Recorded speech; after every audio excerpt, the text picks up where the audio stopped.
Hi friends, అందరికీ నమస్కారం. అంజలి కథలకి స్వాగతం. ఈరోజు చందమామ కథలోని బేతాళ కథ పేరు రాజుగారి మావటీడు. పట్టు వదలని విక్రమార్కుడు చెట్టు వద్దకు తిరిగి వెళ్ళి చెట్టుపై నుంచి శవాన్ని దించి భుజాన వేసుకుని ఎప్పటిలాగే మౌనంగా శ్మశానం కేసి నడవసాగాడు.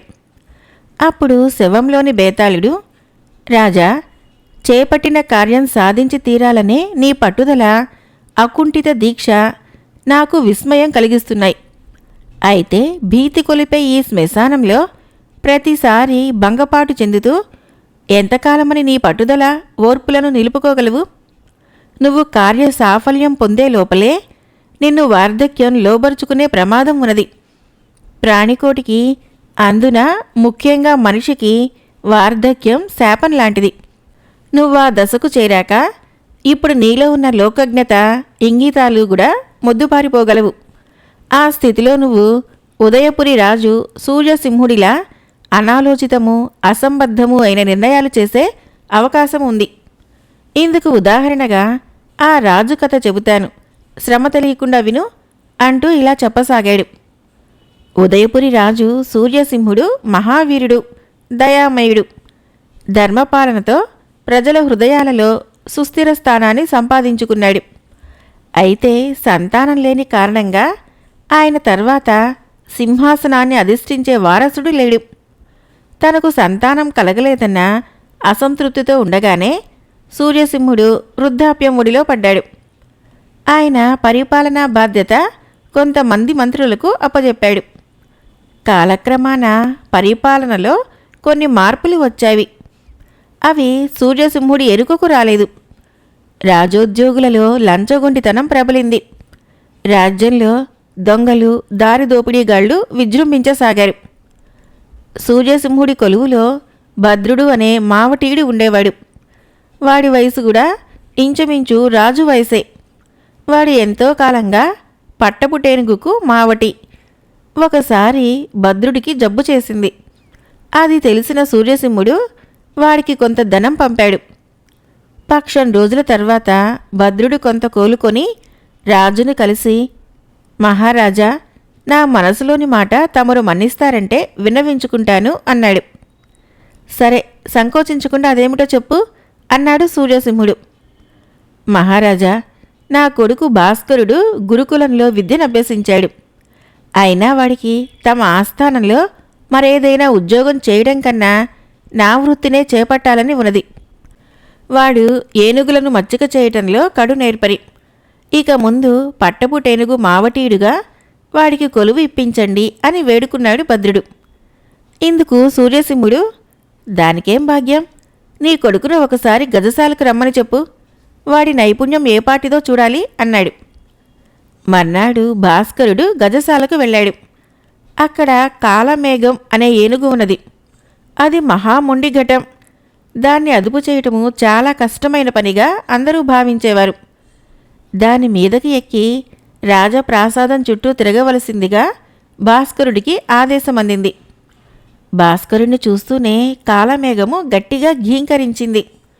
భాస్కరుడు ఏమాత్రమూ భయపడక ఓడుపుగా దాని మీదకి ఎక్కి అంకుశంతో దాన్ని అదుపు చేసి రాజప్రాసాదం చుట్టూ నడిపించాడు. ఇది చూసి భాస్కరుడి నైపుణ్యం గుర్తించిన రాజు వాడికి పట్టపుటేనుగు వజ్రదంతి బాధ్యతను అప్పగించాడు. ప్రతి సంవత్సరంలాగానే ఆ సంవత్సరం కూడా సూర్యసింహుడి జన్మదిన సందర్భంగా రాజధాని నగర వీధులన్నీ అలంకరించారు. ఏనుగు అంబారీలో ఆసీనుడై నగర వీధుల్లో ఊరేగే తమ రాజును చూసేందుకు నగర ప్రజలు వీధుల్లో బారులు తీరి నిలబడ్డారు. రాజు పట్టపుటేనుగు మీద అంబారీలో కూర్చోగానే భాస్కరుడు ఏనుగును నెమ్మదిగా ముందుకు నడిపించాడు. ఆ సమయంలో ఆకాశం మేఘావృతమై ఉన్నది.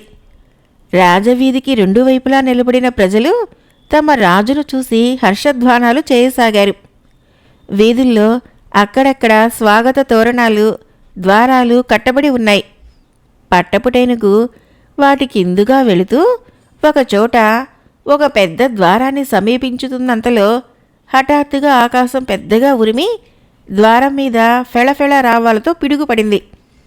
ఆ పిడుగుపాటుకు స్వాగత ద్వారం కూలనున్నంతలో భాస్కరుడు పట్టపుటేనుగును అంకుశంతో అదలించి మెరుపు వేగంతో ముందుకు నడిపాడు. ఆ విధంగా రాజుకు పెద్ద ప్రమాదం తప్పింది. మెల్లగా నడిచే ఏనుగును త్రుటి కాలంలో మెరుపు వేగంతో ముందుకు పరిగెత్తించటం అన్నది గజ విద్యలో ఎంతో క్లిష్టమైన ప్రక్రియ. అందుకు ఎంతో మనస్థైర్యము, లాఘవము కావాలి. ఇది రాజు సూర్యసింహుడు గమనించాడు. తిరిగి అంతఃపురం చేరాక రాజు తనను ప్రమాదం నుంచి రక్షించినందుకు భాస్కరుణ్ణి అభినందించి, నీ మనసులోని కోరిక చెప్పు, తప్పక తీరుస్తాను అన్నాడు. రాజు ఇలా అనగానే భాస్కరుడు ఆలోచనలో పడ్డాడు. వాడికి ఒకేసారి 3 ఆలోచనలు కలిగాయి. మొదటిది వాడి స్నేహితుడైన జనార్దనుని గురించి. జనార్దనుడు భాస్కరుడితో పాటు గురుకులంలో విద్యాభ్యాసం చేశాడు. అతడు రాజుగారి కొలువులో ఉద్యోగం కోసం ప్రయత్నించాడు. ఫలితం లేకపోయింది. అతనికి ఉద్యోగం ఇప్పించడము స్నేహధర్మం.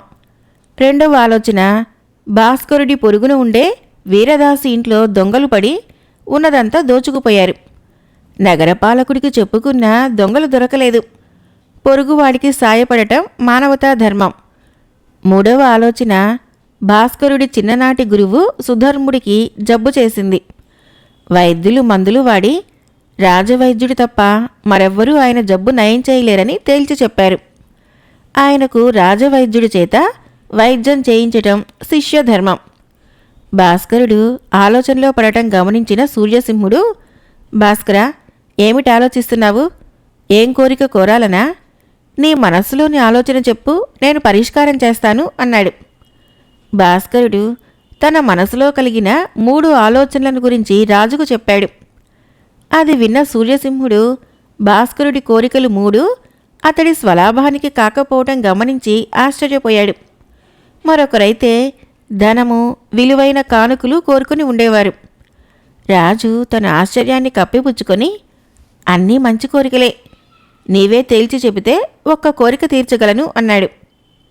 భాస్కరుడు ఒక్క క్షణం మౌనంగా ఊరుకొని, ప్రభు, రాజోద్యోగులలో కొందరు లంచగొండులుగా తయారయ్యారు. వారిని కఠినంగా శిక్షించి లంచగొండితనాన్ని నిర్మూలించండి అని కోరాడు. ఇది విని సూర్యసింహుడు పట్టరాని సంతోషంతో లేచి భాస్కరుణ్ణి కౌగలించుకొని, నాయనా భాస్కరా, ఎంతో కాలంగా నన్ను పట్టి పీడిస్తున్న వారసులు లేరన్న దిగులు, నా తర్వాత రాజ్యం ఏమైతుందో అన్న చింత నువ్వు కోరిన కోరికతో వదిలిపోయినాయి. నిన్ను త్వరలోనే యువరాజుగా పట్టాభిషక్తుణ్ణి చేస్తాను. నా తర్వాత ఉదయపురి రాజ్య సింహాసనం నీదే అన్నాడు. బేతాళుడు ఈ కథ చెప్పి, రాజా, సూర్యసింహుడు తన పట్టపుటేనుగు మావటికి ఉదయపురి రాజ్య సింహాసనాన్ని ధారాదత్తం చేయబోనటం అనాలోచితము, అసంబద్ధము కాదా? భాస్కరుడి ఆలోచనలకు, వాడు కోరిన కోరికకు ఏమాత్రమూ సంబంధం లేదని తెలుస్తూనే ఉన్నది కదా. అలాంటి వాణ్ణి తన వారసుడిగా నిర్ణయించటాన్ని బట్టి రాజు సూర్యసింహుడికి వార్ధక్య భారం వలన లోకజ్ఞానము, మేలు కీడుల తారతమ్యము తెలియకుండా పోయినట్లే కదా.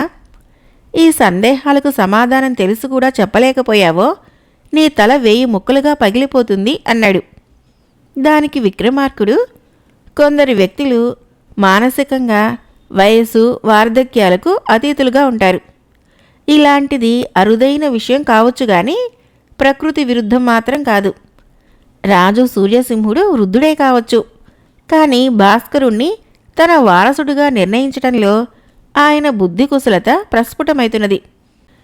ఏ విధంగానంటే భాస్కరుడి 3 కోరికలలో తను ఒక్క కోరికను మాత్రమే తీర్చగలనన్నాడు సూర్యసింహుడు.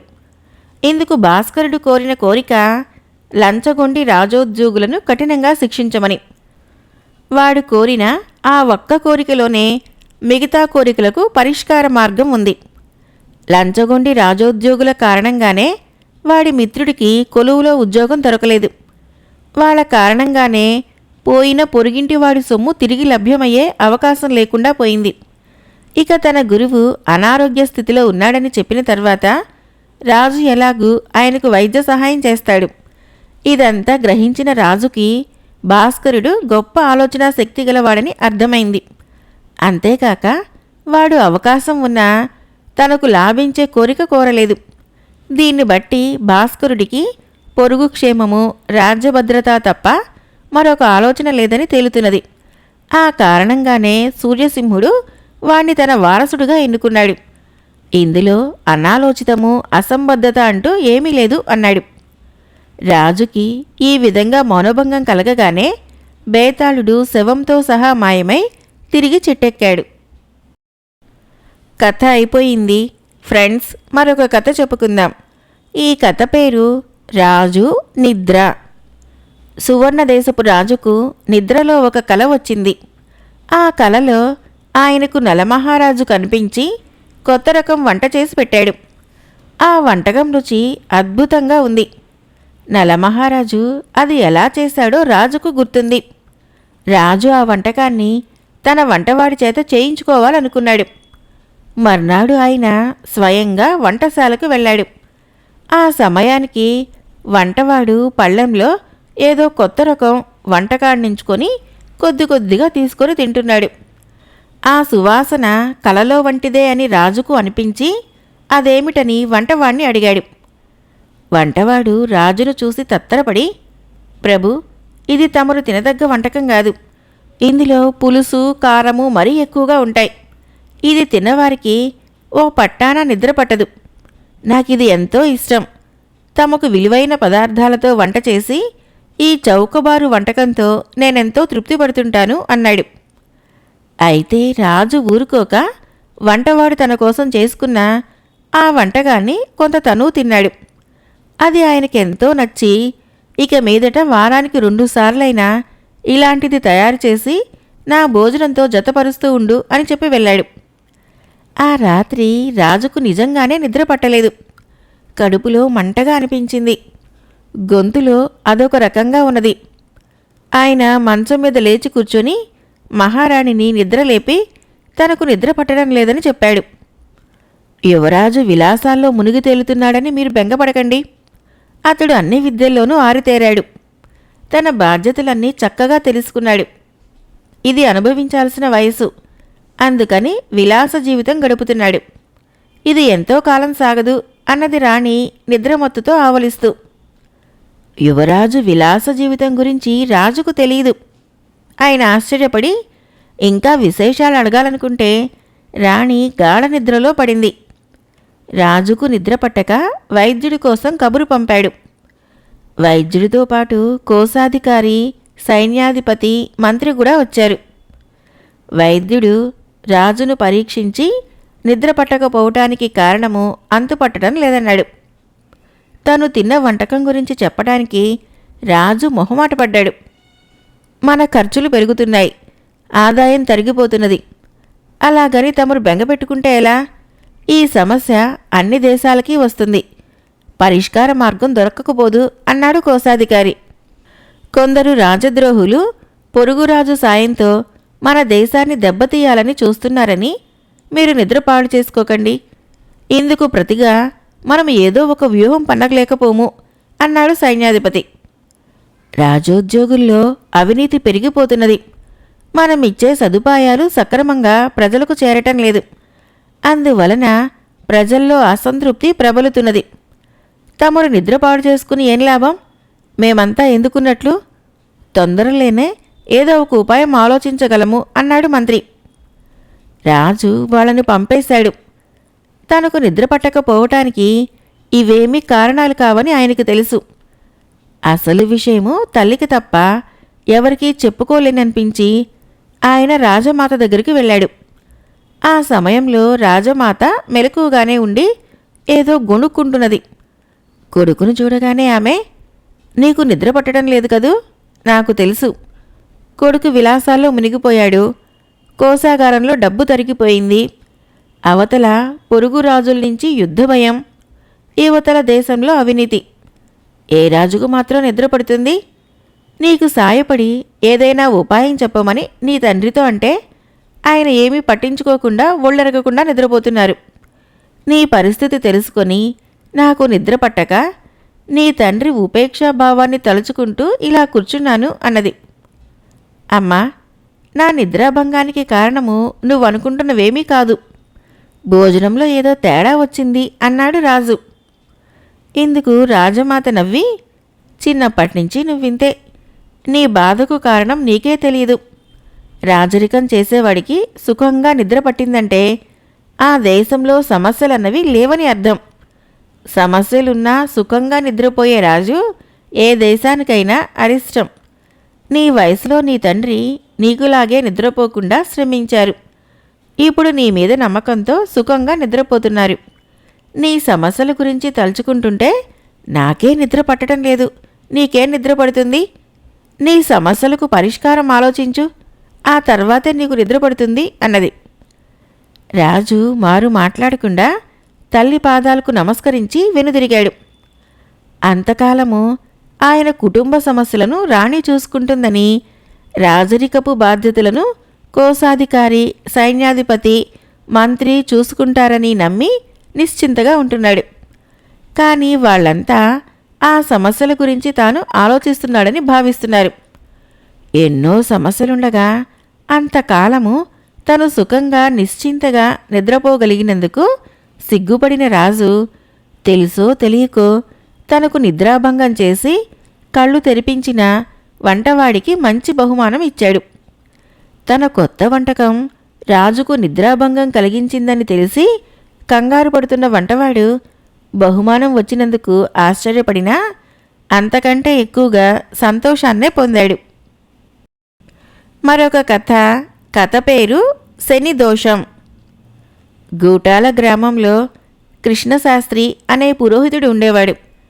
ఆయనకు తెలిసింది పౌరోహిత్యానికి సంబంధించిన మంత్రాలే అయినా తను జ్యోతిష శాస్త్రంలో గొప్ప పాండిత్యం గలవాడినని, భూత భవిష్యత్ వర్తమానాలు చెప్పగలనని ప్రచారం చేసుకునేవాడు. గ్రామ ప్రజలు ఇది నిజమని నమ్మి ఆయనొక గొప్ప జ్యోతిష పండితుడిగా గౌరవించేవారు. ఈ విధంగా ప్రజల అమాయకత్వాన్ని ఆసరా చేసుకుని ఆయన అప్పుడప్పుడు గ్రామానికి అపకారం జరగబోతున్నదని, పశువులకు అంటువ్యాధులు రానున్నవని నమ్మించి దానికి విరుగుడుగా శాంతి పూజలు, హోమాలు చెయ్యాలని వారి నుంచి భారీగా డబ్బు, అన్ని రకాల తృణధాన్యాలు వసూలు చేసేవాడు. ఇలా ఉండగా ఆ గ్రామానికి బడిపంతులుగా రమణమూర్తి అనే యువకుడు వచ్చి కృష్ణశాస్త్రి ఇంటి పక్కనే ఉన్న ఒక చిన్న ఇంట్లో నివాసం ఏర్పరచుకున్నాడు. గ్రామస్తులు కృష్ణశాస్త్రి గొప్ప జ్యోతిష్య పండితుడని చెబుతూ ఉంటే విని ముభావంగా ఊరుకునేవాడు. ఒకనాటి సాయంకాలము కృష్ణశాస్త్రి రమణమూర్తితో మాటల సందర్భంలో, మాది వంశపారంపర్యంగా పురోహిత కుటుంబం కావటంతో అలా పౌరోహిత్యం చేసుకుంటూ కాలం గడిపేస్తున్నాను. కానీ జ్యోతిష శాస్త్రం గురించి నాకు తెలిసినంతగా ఈ చుట్టుపక్కల 7-14 పరగణాలలో మరెవ్వరికీ తెలీదు. ఇంతెందుకు, మీ ముఖం చూసి మీ భవిష్యత్తు చెప్పగలను. భయపడకండి. మీకు నెల రోజుల్లో తీవ్రమైన అస్వస్థత, విపరీతమైన ధన నష్టము జరగనున్నది. ఇందుకు కారణం మరేం లేదు, శనిదోషం అన్నాడు. అలాగా, మరి నేను శనిదోషాన్నించి తప్పించుకునే ఉపాయం లేదా అని అడిగాడు రమణమూర్తి నిబ్బరంగా. ఎందుకు లేదు? ఇలాంటి అవాంతరాల నుంచి మనను గట్టెక్కించేదే కదా మన పూర్వులు జ్యోతిష శాస్త్రాన్ని రచించింది. మీరు శనికి శాంతి చేయాలి. ఆ శాంతిలో ప్రధానమైనది నాలాంటి గొప్ప పండితుడికి గోదానం చేయటము అన్నాడు కృష్ణశాస్త్రి. రమణమూర్తి కొద్దిసేపు ఆలోచించి, గోదానం చెయ్యాలంటే కనీసం 500 రూపాయలన్నా కావాలి కదా, నా దగ్గర 200కు మించిలేదే అన్నాడు. ఆ జవాబుకు కృష్ణశాస్త్రి నవ్వి, ఎంత అమాయకులండి, 500 రూపాయలు మీ చేత ఖర్చు పెట్టిస్తానా? అసలే శనిదోషం వల్ల మీరు కష్టాలు పాలు కానున్నారు. నా దగ్గర ఒక మంచి ఆవున్నది, దాన్ని 200 రూపాయలకు మీకు అమ్మేస్తాను. శనివారం మంచి రోజు కాబట్టి పూజానంతరము దాన్ని నాకు దానం చేయండి అన్నాడు. ఆ రాత్రి రమణమూర్తి కృష్ణశాస్త్రికి 200 రూపాయలిచ్చి ఆవును తన ఇంటికి తోలుకొని వచ్చాడు. కృష్ణశాస్త్రి తను 200 రూపాయలు లాభం పొందినందుకు చాలా సంతోషించాడు. 4 రోజుల తర్వాత శనివారం నాడు ఆయన రమణమూర్తి ఇంట్లో పూజ అది చేసి రమణమూర్తిని దక్షిణ తాంబూలాలతో గోదానం ఇవ్వమన్నాడు. అందుకు రమణమూర్తి తటపటాయిస్తూ, చూడండి శాస్త్రిగారు, నిజంగా శనిదోషం వలన నాకు అస్వస్థత, ధన నష్టము జరుగుతుందంటారా అని ప్రశ్నించాడు. ఇది వింటూనే కృష్ణశాస్త్రి ఉగ్రుడైపోయి దాపులనున్న ఇళ్ల అరుగుల మీద వాళ్ళని పిలిచి, విన్నారా, కొత్తగా మన గ్రామం వచ్చిన పంతులుగారి కుస్సంకలు? నేను జ్యోతిష శాస్త్రంలో ఉద్దండునని మీ అందరికీ తెలుసు. కర్మ అనాలో లేక జాతక ప్రభావం అనాలో, ఈయనకు మాత్రం నా పాండిత్యంలో నమ్మకం లేదు అని రమణమూర్తి ముఖంలోకి తేరిపారా చూస్తూ, బుద్ధి కర్మానుసార కదా అన్నారు పెద్దలు. నేను నొక్కి వక్కాడిస్తున్నాను. మీరు గోదానం చెయ్యకపోతే ఈ నెల తిరగకుండానే మిమ్మల్ని శని పట్టి పీడిస్తుంది. నా హెచ్చరిక పాటించండి. చేతులు కాలాక ఆకులు పట్టుకోవటం మూర్ఖ పద్ధతి అన్నాడు. రమణమూర్తి ఏమాత్రమూ తొణక్కుండా అక్కడ చేరిన వాళ్ళకేసి ఒకసారి చూసి శాస్త్రితో, ఏమో శాస్త్రిగారు, ఈ ఆవుకు నాకు ఏదో పూర్వజన్మ సంబంధం ఉన్నట్లు తోస్తున్నది. ఈనాటి వరకు ఎక్కడా కని విని ఎరుగరు. ఇది రోజుకి 10 సేర్ల పాలు ఇస్తున్నది. అందువలన ఈ ఆవును మాత్రం దానం చేయను. ఒకవేళ మీరు చెప్పినట్లే శని ప్రభావం వల్ల నాకు తీవ్ర నష్టం జరిగితే మీ పాండిత్యాన్ని నమ్మి నా తప్పును క్షమించమని కోరుతూ మీకు 2 ఆవుల్ని దానం చేస్తాను. ఒకవేళ నెల రోజుల లోపల నాకేమీ నష్టం కలగకపోతే మీరు చెప్పింది బూటకపు జాతకంగా భావిస్తాను. కనుక దయతలిచి నెల రోజులు గడిచాకే గోదాన మాట ఎత్తండి అన్నాడు.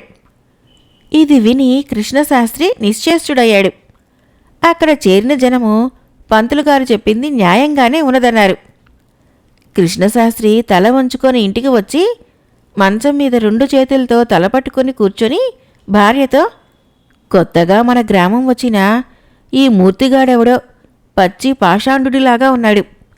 నేను చెప్పిన జాతకం ఎలానూ ఫలించదు. 1000 విలువ చేసే గంగిగోవులాంటి ఆవుని 200కే సొంతం చేసుకున్నాడు. పైగా గ్రామంలో నేను జ్యోతిష శాస్త్రంలో తిరుగులేని పండితుడునన్న నమ్మకం కూడా పోయే ప్రమాదమున్నది అన్నాడు. కృష్ణశాస్త్రి భార్య భర్తను ఓదార్చుతూ, గ్రామంలో పక్క గ్రామాల్లో మీరు పౌరోహిత్యం చేస్తూ గడించేదానితో మనకు సుఖంగానే గడిచిపోతున్నది. అలాంటప్పుడు ఎందుకు మీకు ఈ జ్యోతిషాలు, జాతకాల గొడవ అన్నది. మరొక చిన్న కథ. కథ పేరు పావనం. పూర్వం ఒక భక్తుడు ఉండేవాడు. అతనికి యాత్రలు చేయాలనే అభిలాష మిక్కుటంగా ఉండేది. అయితే ఇల్లు కదలటానికి ఎంతమాత్రమూ వీలు లేకపోయింది. వృద్ధులైన తల్లిదండ్రులు అతని మీదే ఆధారపడి ఉన్నారు. కనుక క్షణంసేపైనా వాళ్లను విడిచిపోవాలంటే సాధ్యమయ్యే పనిగా కనిపించలేదు. ఈ స్థితి భక్తుడి మనసుకు చాలా కష్టం కలిగించింది. ఈ ముసలి వాళ్ళని వదిలి నేను యాత్రలు చేసుకునేదేమిటి, నాకిక మోక్షం కలిగేదేమిటి అని నిరాశ చెంది అతను విచారించసాగాడు. యాత్రల మీద దీక్ష పట్టిన ఆ భక్తుడికి ఒక్కొక్కసారి ఈ ముసలి వాళ్ళను వదిలేసిపోదామా అనిపించేది. ఇలా ఉండగా అతనికి ఒక మంచి అవకాశం దొరికింది. అతని బంధువు ఒక ఆయన, నాయనా, నువ్వు పోయి యాత్రలు చేసుకునిరా. నువ్వు తిరిగి వచ్చేదాకా నీ తల్లిదండ్రుల్ని నేను కనిపెట్టుకుని ఉంటాను అన్నాడు. భక్తుడు వెంటనే యాత్రలకు బయలుదేరాడు. అతను పోయి కొన్నాళ్లకి ఒక అరణ్య మార్గం ప్రవేశించాడు. ఆ అరణ్యంలో కుక్కుటముని అనే ఒక మహానుభావుడు ఉన్నట్లు, ఆయన దర్శనం చేసి ఎంతోమంది తరించుతున్నట్లు అతడు విన్నాడు.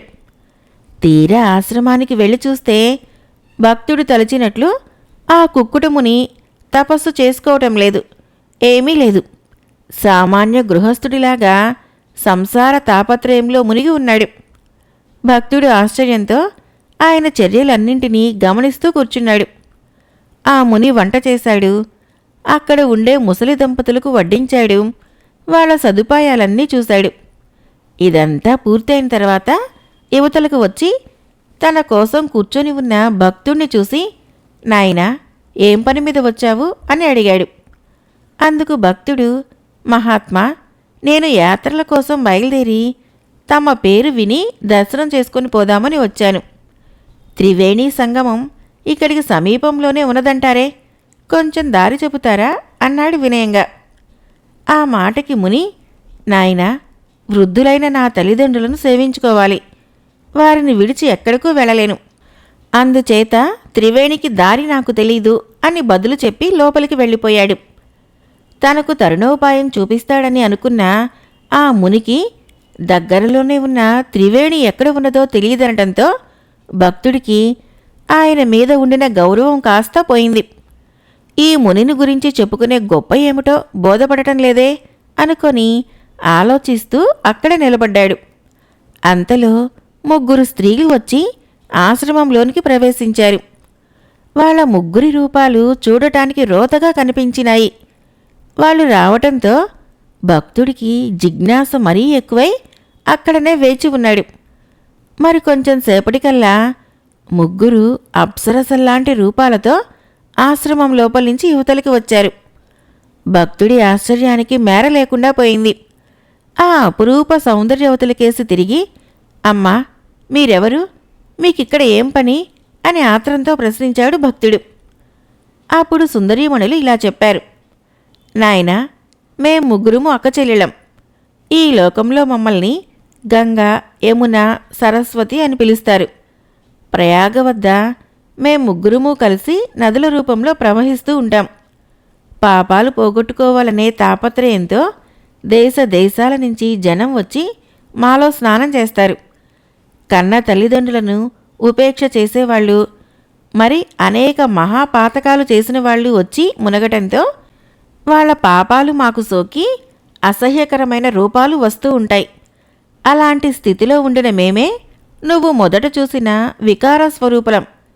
అలాగా అని ఆశ్చర్యపడ్డాడు భక్తుడు. ఆ వికార స్వరూపాలు పొందిన మేము అప్పుడప్పుడు ఈ ఆశ్రమానికి వచ్చి ఈ మహానుభావుడి దర్శనం చేసుకోవడంతో మా పాపాలన్నీ తొలగిపోయి మేము నిజస్వరూపాలతో మళ్ళీ యువతలకి వస్తూ ఉంటాం. మాకు చుట్టుకున్న పాపాలు మిక్కుటమైనప్పుడల్లా మేమీ పరమపావనుడైన మహాత్ముడి దర్శనానికి వస్తుంటాము అంటూ 3 అదృశ్యమయ్యారు. వారి మాటలతో భక్తుడి మనసులో గొప్ప మార్పు వచ్చింది. చిరకాలం నుంచి అతనిలో ఉంటూ ఉన్న యాత్రాభిలాష వెంటనే సమసిపోయింది. మరొక్క అడుగు కూడా ముందుకు వేయకుండా అతను ఇంటికి తరలి వెళ్ళిపోయాడు. ఆనాటి నుంచి అతను తల్లిదండ్రులనే ప్రత్యక్ష దైవాలుగా భావించి వారిని భక్తితో సేవించుకోసాగాడు. శ్రమపడి సేవించుకుందామనుకున్న ఆ గంగా, యమున, సరస్వతులు ఆ విధంగా తన కళ్ళ ఎదుటనే తాండవించటం మహాభాగ్యం అనుకున్నాడు. తల్లిదండ్రులకు సేవలు చేస్తూ ఆనాడు కనపడిన పుణ్యనదులైన ఆ 3 అక్కచెల్లెలను స్మరిస్తూ ఆ భక్తుడు చిరకాలము హాయిగా జీవించాడు. కథ అయిపోయింది. ఫ్రెండ్స్, నా కథలు నచ్చినట్లయితే మన ఛానల్ని తప్పకుండా సబ్స్క్రైబ్ చేయండి, లైక్ చేయండి, షేర్ చేయండి, కామెంట్ చేయండి. Thank you.